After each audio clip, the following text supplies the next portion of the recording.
Hi, everybody, and a warm welcome, as always, to Weekly Wildlife Wisdom. Today, we're going to be looking at deer wisdom. So, those beautiful beings that are found all over the world, lots of different species of deer.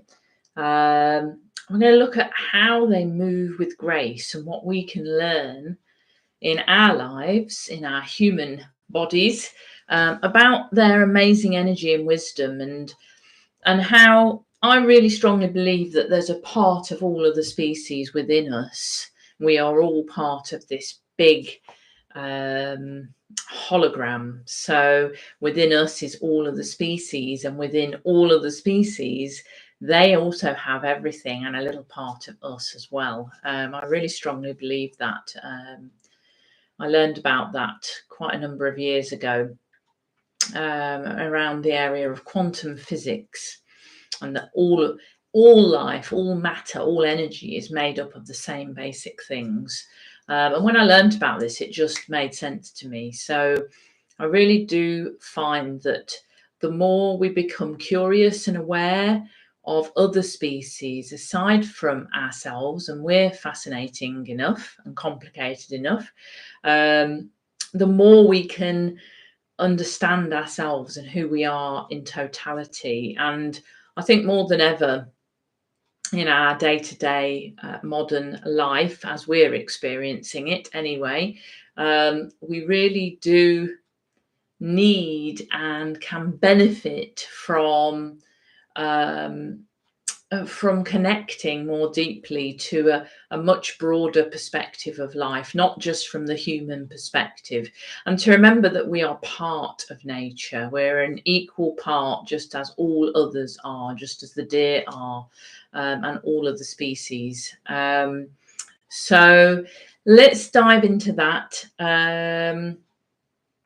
Just wanted to mention a little bit late today because once a month, as long as I'm well, I head over to my nearby city, which is Derby, and join the Creative Morning group, community group, for a couple of hours where we have a different topic every month. And this morning's topic was all about reflection, and it was really lovely. It was really a good space to sit and engage with others and listen to others, and expand your understanding and awareness of a particular topic or topics. So that's why it was 2 o'clock today. But normally we're at 10 a.m. UK time, Friday mornings, unless I'm unable to, which occasionally happens. But I keep you in the loop. So let's have a look at grace, moving with grace and deer wisdom. So I'm sure wherever you are in the world watching this, you will have deer of some species or another, maybe several species, that are part of your natural environment. And the reason that deer wisdom popped up for me this week is because I live in rural South Derbyshire in England, which is sort of part of the East Midlands of England.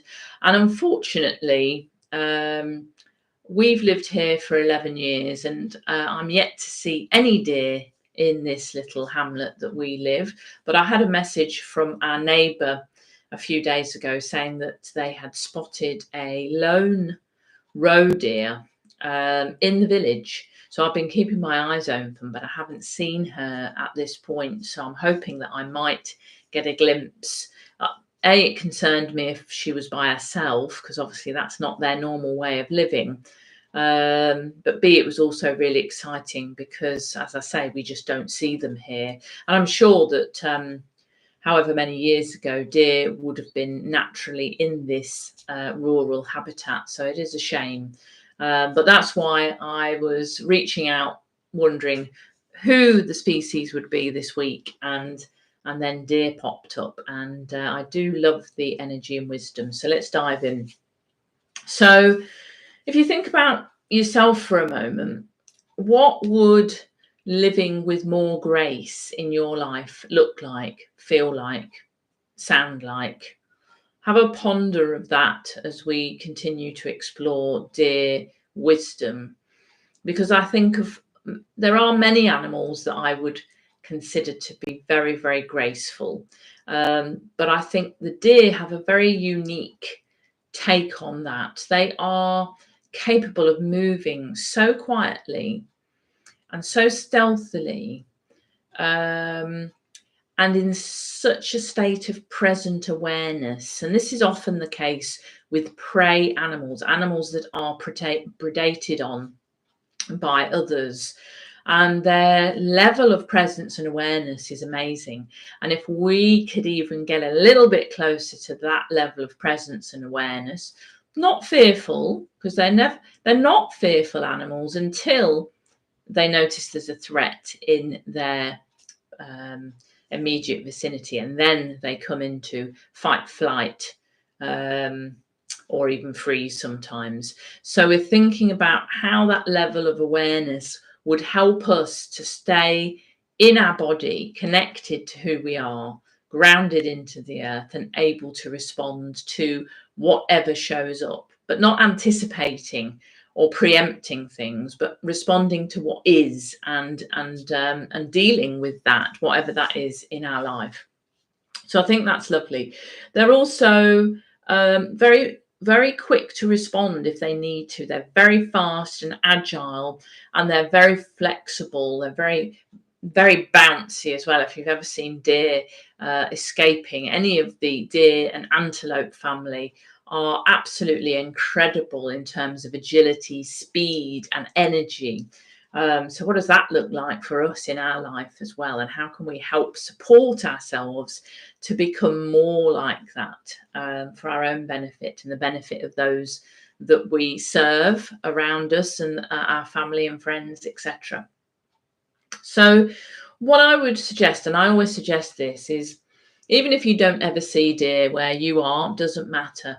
If you tune in to who they are, you might need to, or might want to get a photograph of some deer, or just imagine them in your mind's eye and just connect in with them as you sit in quiet contemplation, and just ask them for assistance to tune in to their energy and wisdom and to learn from it, and then become aware of that and notice yourself feeling into that as you step forward in your life. And it really does have an impact, and it really does connect as well. You don't have to be in close proximity to another being to connect with them, and that again is quantum physics as well, which is fascinating. So with that in mind, you can ask deer to help them guide you on your path, because deer are also known to be the pathfinders. They move constantly. They graze and then they move on. They're very fluid. And as we move through our life, it might not feel as if we move quite as much. Some of us do. Some of us are less fluid in location, but we are moving on energetically, and we have choices to make at each point, whether we continue to do what we've been doing, and if that's working, fantastic. If it's not working so well for us, we have a choice to say, well, I'm doing this and this is what's happening. So if I continue to do that, it's probably fair to say that I'll probably continue getting the same outcome. So our question as humans is, how can we learn more from the deer, who are brilliant at scanning the environment that they're in, noticing anything that they need to pay attention to, and then adapting and acting in that moment. And then once that's over, it's over and they're back to heads down grazing again, which I think is wonderful. So none of this holding on to the old and replaying it over and over and over, and none of this projecting into the future of what might be or what could happen or how awful it could be. Staying in that moment and dealing with things as they turn up, and being flexible and adaptable as they do that. So have a ponder around that, because I think that's a great meditation to just sit at the back of your mind as you quieten your mind down. Now, the deer as well are also, I've sort of been alluding to this, they have this tenderness, but it's tempered with a real strength. And this is what I love. You know, you can be a peaceful being in our example, a peaceful human, but it doesn't mean that we don't have a great degree of resilience and strength beneath that surface of peace. I'm not talking about violence and aggression, or fight first and ask questions later. I'm talking about a true level of peace, but shored up with an inner strength that means you're not going to be abused, you're not going to be messed with, you're going to do whatever you can. I'm not saying we can always avoid that, because that's of course not true, but you're going to do what you can and learn to be as resilient, as strong as you can, as you learn and grow as a person. And to move around and to work our way through any obstacles in our path. Not imaginary obstacles, but actual ones that have actually turned up, and we think, we don't want to go down that path. We want to either maneuver it, or we need to find a way to open a gateway through that so that we can come through it and be on the path that we feel and are guided towards taking. And it's also about having faith as well. You don't see deer sitting around worrying about things. They really don't do that. They have a faith that they are able to handle whatever shows up for them, and they will do whatever it takes to maneuver, to escape, to move on, to survive. But they trust that. They don't sit and question that and wonder if, I'm not good enough, or I'm not strong enough, or I'll miss this, or what happens if I don't do that. They don't do any of that. And that's where we waste an awful lot of time and energy. And we can actually manifest things towards us that we don't want, because we're thinking about what we don't want.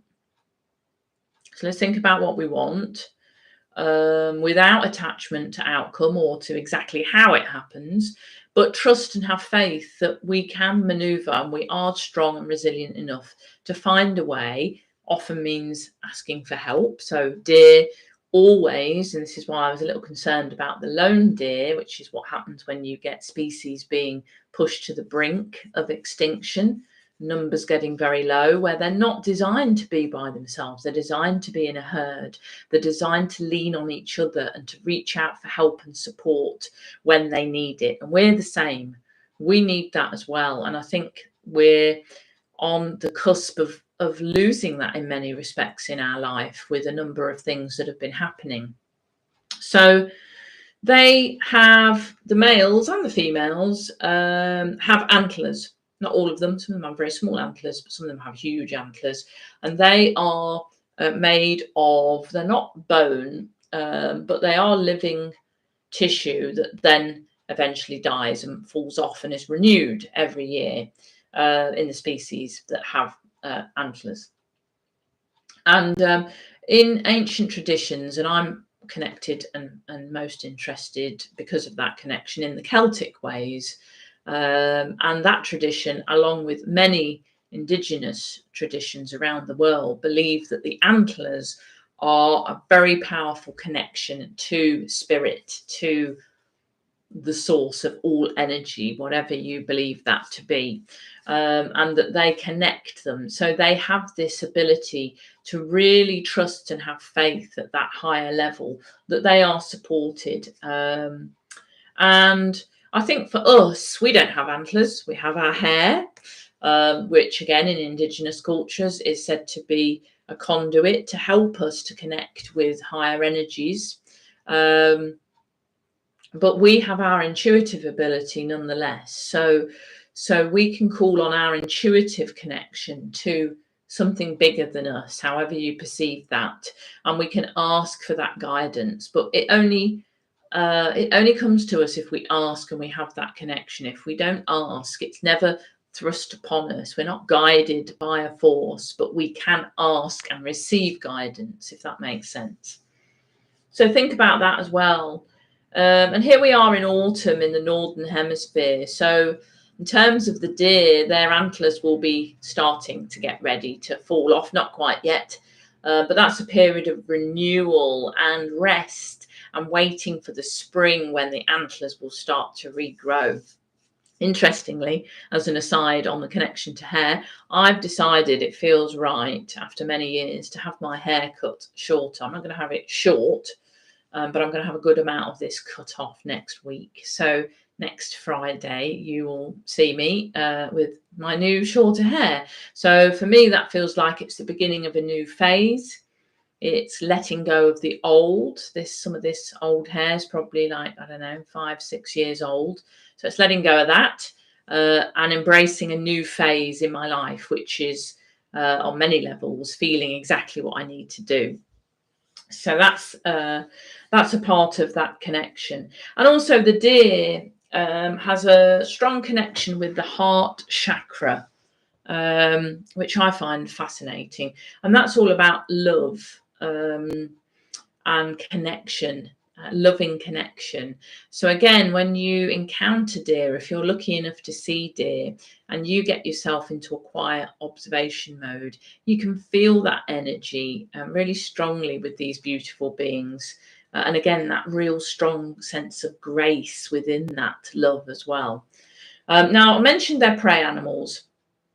A lot of humans, I'm not saying all of us, but a lot of humans will look at prey animals and think, oh, it's so sad, isn't it? They get predated, they get eaten, and isn't that awful? But as an animal communicator over many years, I've been lucky enough to engage in many different places around the world with animals that are considered prey animals. They're non-predatory. And they are very proud warriors. They do not see themselves as weak beings waiting to be killed and eaten. They are very much strong, resilient, proud, family-oriented beings that pride themselves on their ability, their sharpness, their wit, their amazing agility and resilience to, first of all, notice the slightest signs and feeling of a potential threat to them and their family, and to be able to outwit those predators. And, you know, if you've ever watched animals in the wild hunting, you'll see that it's not easy for them at all, because the prey animals don't just, you know, give up and roll over. They are intent on surviving. So I was once told in no uncertain terms by a kudu that they are not to be sympathized with, because they are brave warriors, and that is an offense to them. So not that they take offense in the way we do, but it's not who they are. So when you look at that, their gentle soul and their quiet ability to be peaceful is not about being helpless. So there is a distinct difference there. And they are a very important and valuable and honoured part of the circle of life. The predators will die without their food, which happens to be a particular species of prey animal. The prey animals will eat what they need to eat in order to stay alive. And there's this natural cycle of birth, ongoing birth, life, and then readiness for dying, and then death, and then rebirth, depending on your beliefs. But I definitely believe there is more to life once we die. That's not the end for me. I definitely know and feel in my heart that there is much more to life than that. And so this cycle that goes on again all through the cosmos of ongoing change and shifting, but nevertheless energy remains and just changes and transforms, is a really key part of who they are. So again, as with many of the animals, they teach us to embrace this, not to be frightened of it, to know that it is natural and that it is a part of who we are and who all life, all energy is in this cosmos, this incredible cosmos. So the deer, I'll round off now, nudge you firmly but gently into new horizons, new ways of being within yourself in this presence, being vigilant but not anticipating things happening that may or may not happen, not getting stuck in, well, this happened last time, and being ready and willing to release old patterns that don't serve you anymore, and to move and be inspired by new opportunities and perspectives. And this creates a real sense of regeneration and renewal, which is perfect whatever time of year it is. But I think coming into autumn, it's a really good time to take stock, let go of the old, shed your leaves, so to speak, and get ready and prepare for the sowing of new seeds as we come into the spring. And the last thing I wanted to say is that peace is a very powerful healer. So whatever's going on in your life at the moment, if you feel out of balance, which most of us do, peace is a really important part of helping you to heal that. And all this busyness that we seem massively conditioned to comply with, which I really don't. I'm going the other way. It's like I'll do what I need to do in priority order, and the rest of the time, which is to me a priority, is about maintaining peace so that we can heal and move beyond the limitations that we have. We all have them. So there you are. That's me done for today. Hope you've enjoyed Dear Wisdom, Moving with Grace. Hopefully that's given you some food for thought. Thank you for watching. Thank you for any comments or questions that you have. I'd love to receive those. And I will, all being well, next week, always say that just in case, Friday, 27th of September, back at 10 o'clock UK time, normal time, for whoever has showed themselves during the week for our next weekly Wildlife Wisdom. So take good care, search for peace, listen to Dear Wisdom, think about how that can impact you and improve your life and help you with balance. And I'll look forward to seeing you again next week. Take care. Bye for now.